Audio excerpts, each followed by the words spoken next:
MP আনার খুনের হানি trap হিসেবে ব্যবহার হওয়া শিলাস্তি রহমান মডেল হতে চেয়েছিলেন, কিন্তু পুরান ঢাকার এই তরুণী বিত্তশালী আখতারুজ্জামান শাহীনের খপ্পরে চলে যান অন্ধকার জগতে। মার্কিন পাসপোর্টধারী শাহীন দেশে এলেই ঘুরে বেড়াতেন তার সঙ্গে, বিভিন্ন পার্টিতে অংশ নিতেন শাহীনের ফ্ল্যাটে। কলকাতায় এমপি আনার খুন হওয়ার পর মাস্টারমাইন্ড শাহীনের বান্ধবী হিসেবে নাম আসে এই শিলাস্তি রহমানের, যার আরেক নাম শেলেনস্কি। তিনি এখন রয়েছেন গোয়েন্দা জালে। তদন্ত সংশ্লিষ্ট সূত্র জানায়, গত ১৩ই মে কলকাতায় এমপি আনার খুন হওয়ার পর ১৫ মে ঢাকায় চলে আসেন প্রধান কিলার আমানুল্লাহ ওরফে শিমুল ভূঁইয়া। তার সঙ্গে একই ফ্লাইটে কলকাতা থেকে ঢাকায় ফেরেন শাহীনের বান্ধবী শিলাস্তি রহমান। বিমানবন্দর থেকে চলে যান বসুন্ধরা আবাসিক এলাকায় শাহীনের আবাসিক ফ্ল্যাটে।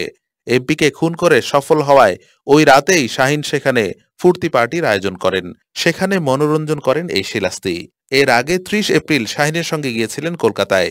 ১০ মে শাহীন দেশে ফিরলেও শিলাস্তিকে রাখা হয় কলকাতাতেই। জানা যায়, শিলাস্তির গ্রামের বাড়ি টাঙ্গাইলের নাগরপুরে, তবে তিনি বড় হয়েছেন পুরান ঢাকায়। অবশ্য বিত্তশালীদের ডেরায় গিয়ে নিজেও এখন থাকেন উত্তরার অভিজাত ফ্ল্যাটে। এই শিলাস্তিকে দিয়েই এমপি আনারকে কলকাতা নেওয়ার ফাঁদ পাততে পারেন খুনের মাস্টারমাইন্ড শাহীন। হয়তো এই হানি ট্র্যাপে পা দিয়েই নিজের জীবন দিয়েছেন এমপি আনার। গোয়েন্দাদের ধারণা, হত্যার আগে এমপি আনারের সঙ্গেও বিশেষ সময় কাটিয়েছেন তিনি।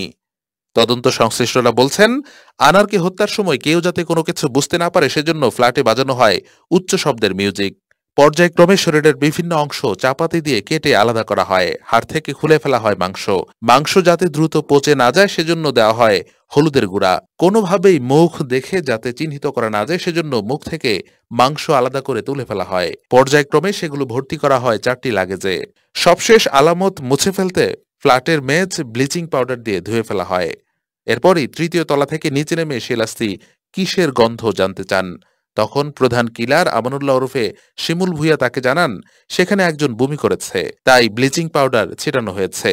দায়িত্বরত একজন কর্মকর্তা জানিয়েছেন, কোন সংসদ সদস্য দেশের বাইরে গেলে জাতীয় সংসদ সচিবালয়কে তা অবহিত করার নিয়ম রয়েছে। তবে আনার ক্ষেত্রে তা হয়েছিল কিনা তা যাচাই করা হচ্ছে।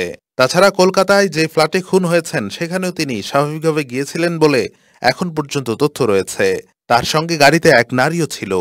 সেই নারী শিলাস্তি কিনা সেই তদন্তও চলছে।